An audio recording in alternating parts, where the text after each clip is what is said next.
My name's Angelo Madsen. Most of my friends call me Madsen. I live in New York, and I just showed a film called A Body to Live In, which is, I will say, loosely based in the life and work of Fakir Musafar, who's a performing artist, photographer, and philosopher, I guess you could say. Maybe not in the traditional sense, but in a more expanded sense, definitely a philosopher. The film, I would say, is not exactly a biopic, but it uses his history as a springboard to kind of look through these other collective cultural histories that are going on at the same time as his work is happening. So most of his work was rooted in body modification. Most of it was considered kind of within the BDSM and fetish worlds for many years, and he was never really looked at as a more serious artist. Or not even looked at as a more serious artist, but looked at within a socio-political cultural framework of artistic discourse. And so the film kind of seeks to do that, seeks to sort of like look at the work for what it is, which is really riveting, and then also kind of explore some of his philosophies and undercurrents, which were steeped in sort of like, cross-cultural spiritualities. And then, think through the histories that were overlapping at the same time. So he was born in 1930, he passed away in 2018, and a shitload happened during that window that he was a part of. Lots of countercultural movements that were super interesting. So the film sort of traces these countercultural movements and outlines some of his experiences and philosophies between those movements.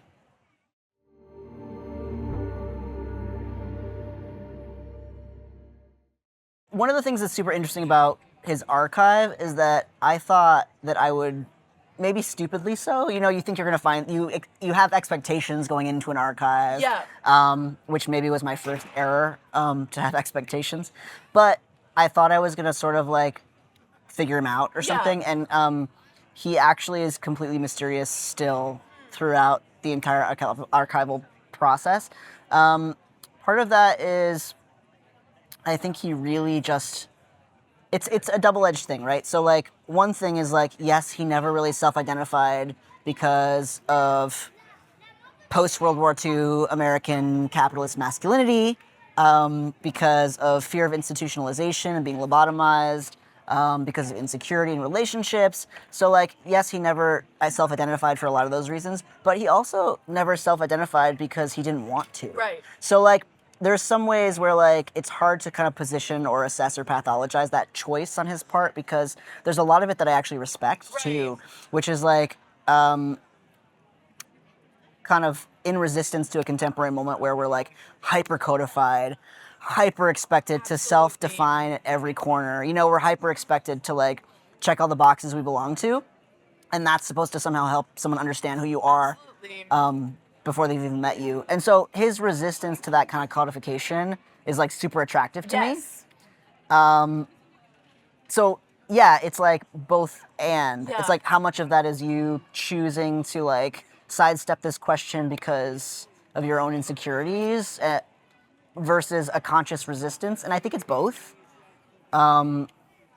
Because even up until the very end of his life, he coined this term gender flex, which never caught on. But, he was saying the phrase gender flex in the 80s and 90s. Yeah. And gender flex was always part of his identity. He would always say he was between the cracks. Right. Between the cracks was what he would use. I noted that in the film. And like, it's just a really interesting way to disidentify. Right, exactly.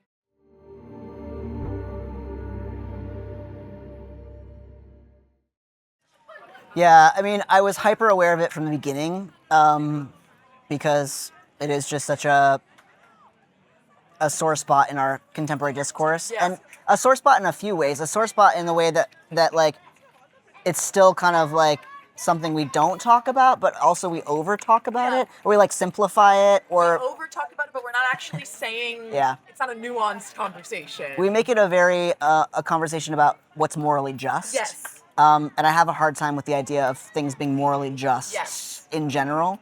And so thinking about it as more of a like, how can we explore what happened and think about it through a contemporary lens and a contemporary cultural framework without applying a judgment value to it. And obviously, I want to encourage people to apply their to bring their own Right, of course. judgment values to that, which they will inherently, because everyone has a fucking opinion about everything. But I don't feel like it's my job to sort of like hammer that nail in for people. And I think it's more meaningful when it's left a little more open-ended, because then you have to do the work of drawing those threads together yourself, which I think is actually a more meaningful way to help people come to terms with things. Yeah. It's like a integrative process as opposed to a like, oh, now we think about this, now we critique this.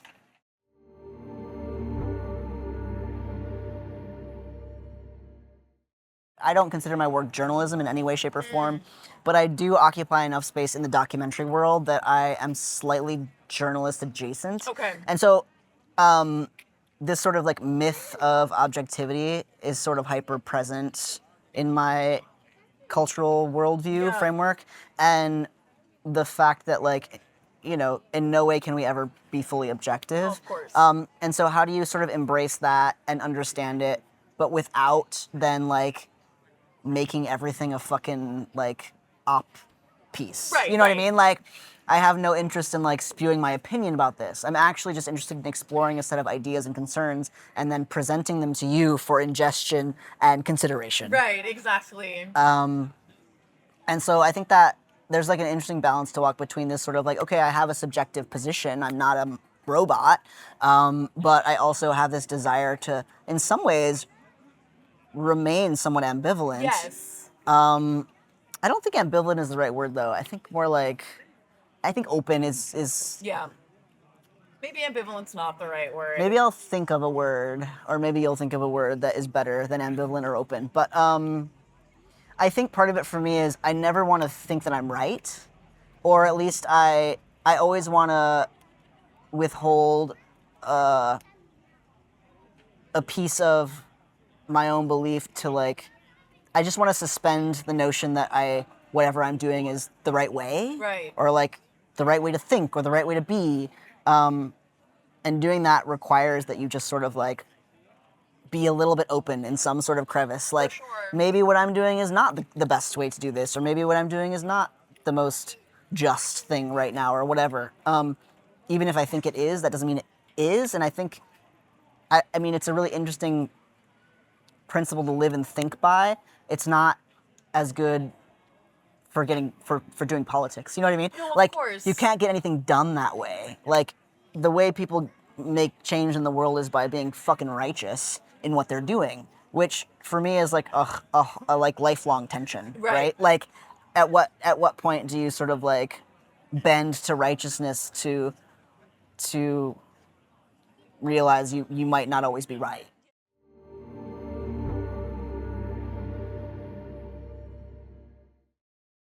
The thing that sort of like binds artists that work with the body together is this kind of like shared understanding that the body is a permeable boundary, you know? So like the skin is not a hard boundary. Exactly. It's actually a boundary that in some ways is meant to be broken or bent or pushed or pulled or cinched or squeezed or whatever you want to do.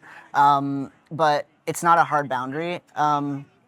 I think that's actually why there's so much like work, like body-based performance work that is also like about migration. Yes. So like I'm thinking like, you know, like Nadia Granados or like Guillermo Gomez-Pena, like people that like do that kind of work. But yeah, this idea that like this thing is a construct, a framework, and the closer we can get to kind of dissolving it, the closer I don't want to say the closer we can get to God, but I think in Fakir's worldview, Yes. the more you can dissolve this barrier between yourself and the world, the more whole you are with the world. I think that's true for Ron Ethi too, but you know, I think like Ron is much more of a theorist around the way he's thinking about his work than Fakir, who I would say is more of a spiritualist. Yeah. But even Ron, like, in this one interview that I did with him, he talks a lot about this concept, the God hole, which is a phrase he uses, which I love. It's great. And I use it all the time now. But it's basically like, yeah, his idea that, like, there is this thing that we need to fill up with. And how do what do we fill up with if there is no God? If God is dead, if all of our cultural customs have, like, lost their their value in some way. Like, how do we create new rituals or new ceremonies, Right. or what do we fill ourselves up with, Right. whatever.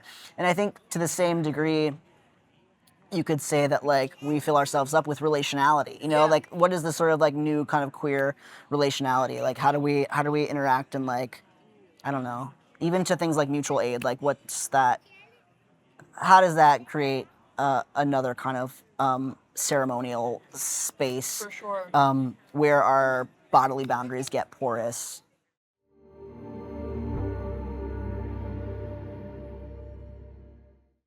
This filmmaker Jenny Olson, No. artist, filmmaker, archivist, like amazing historian and filmmaker. But she like is very consistent in her practice. She makes like essay films, first person essay films. That's what she does. But she has this amazing way of introducing herself and her pronouns. She's like old school Butch Dyke, and she's like my pros are she, her, TBD.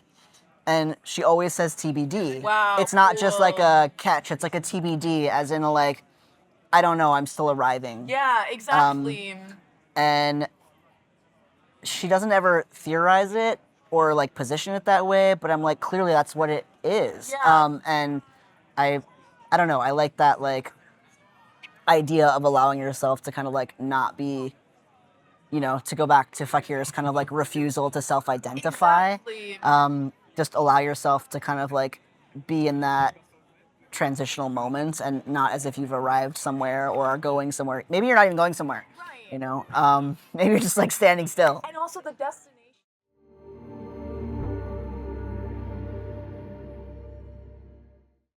It's really important. You don't know what you're reaching for. He didn't ever want, and he very rarely actually said the word God. He did sometimes, but he often would stay away from it because of, you know, Judeo-Christian implication. Yeah, of course. So he tried to stay away from the idea of God, but that didn't mean he wasn't connected to it. Yeah. You know, he was just thinking about it in a more kind of universalist way. But yeah, I mean, even Cleo, there's one point where she sort of like describes one of her ball dance experiences as a body prayer, you know, as this sort of like activity you're engaging in with intention, with thought, with planning, with methodology, and then you're performing this rite. And like, so yeah, like what the fuck else is it? Right. I don't know. Right.